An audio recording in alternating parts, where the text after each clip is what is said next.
La escala de Richter mide la magnitud de los terremotos, eso lo sabemos, pero ¿cómo se interpretan esos datos? ¿Qué quieren decir los números de la escala?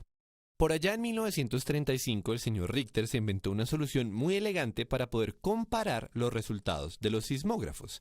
El problema era que un mismo terremoto quedaba registrado de formas distintas dependiendo de la ubicación del aparato de medición. Recordemos que un evento sísmico es causado por el movimiento de las placas tectónicas y lo que mide el sismógrafo es el movimiento en la superficie donde él está parado. Por eso es que sismógrafos ubicados a distancias diferentes producían resultados diferentes. La solución de Richter, dicho en términos toscos, fue diseñar un análisis para el dibujo que deja el sismógrafo. Se mide cuánto hay entre este punto y este punto, que habla de la distancia entre el epicentro y la ubicación del aparato. Y se mide la distancia entre este pico y la línea de base, que habla del movimiento del sismógrafo mismo. Estos datos juntos, más un par de herramientas de cálculo, dan como resultado la magnitud Richter. Y eso resuelve el problema porque distintos dibujos pueden dar la misma magnitud. En este punto es importante hacer una aclaración. El método Richter ya no se utiliza porque había un alto nivel de imprecisión en los resultados de los sismógrafos, especialmente con terremotos por encima de la magnitud 7.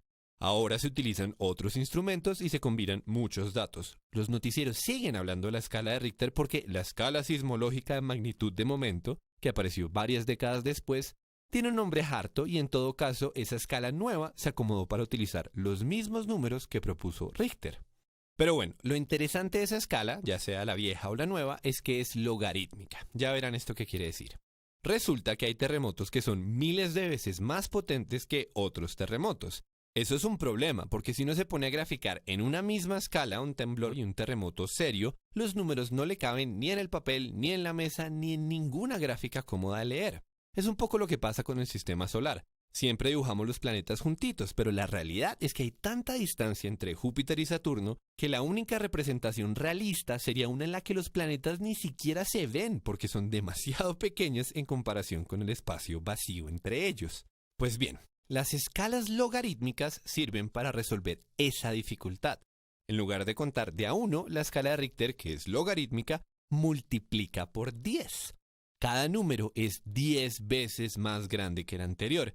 Y dicho sea de paso, que el suelo se mueva 10 veces más brusco quiere decir que se liberó más o menos 32 veces la cantidad de energía. Claro, con respecto al punto anterior de la escala. Entonces, para que se hagan una idea, la magnitud 5 es 10.000 veces más grande que la magnitud 1. Continuando con esta lógica, la bomba de Hiroshima es de magnitud 6, mientras que el meteorito que aniquiló a los dinosaurios, se calcula, sería como un terremoto magnitud 13. Y basta con un terremoto magnitud 15 para destruir el planeta entero. Por supuesto, cuando uno se entera de esto, lo natural es mirar los números casi con morbo. O sea que el terremoto de Fukushima fue como 100 veces más grande que el terremoto de Haití. Sí, pero hay que hacer otra aclaración. Lo que nos interesa cuando vemos las noticias no es la cantidad de energía liberada por las placas tectónicas ni la magnitud objetiva del evento sísmico, sino la historia desde el punto de vista de las personas que sufrieron un terremoto. Uno quiere entender la dimensión del desastre. Y para eso, la escala de Richter, incluso la versión nueva, se queda corta. Básicamente, hay demasiados factores que deberíamos tener en cuenta. La presión, la profundidad, la distancia con respecto al epicentro, la fricción en la falla geológica, la composición del suelo, todo esto importa. Es muy diferente un terremoto que ocurre en el mar, al lado de una ciudad, a uno que ocurre en plena ciudad.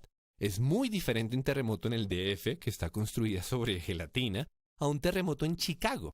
Incluso cuando las noticias dicen cuál fue el epicentro, uno queda más o menos en las mismas. Entonces, ¿qué nos queda de esta historia? Dos cosas.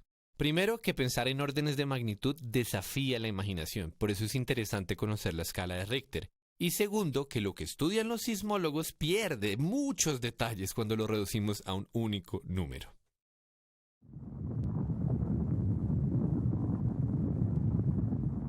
La escala de Richter mide la magnitud de los terremotos, eso lo sabemos, pero ¿cómo se interpretan esos datos?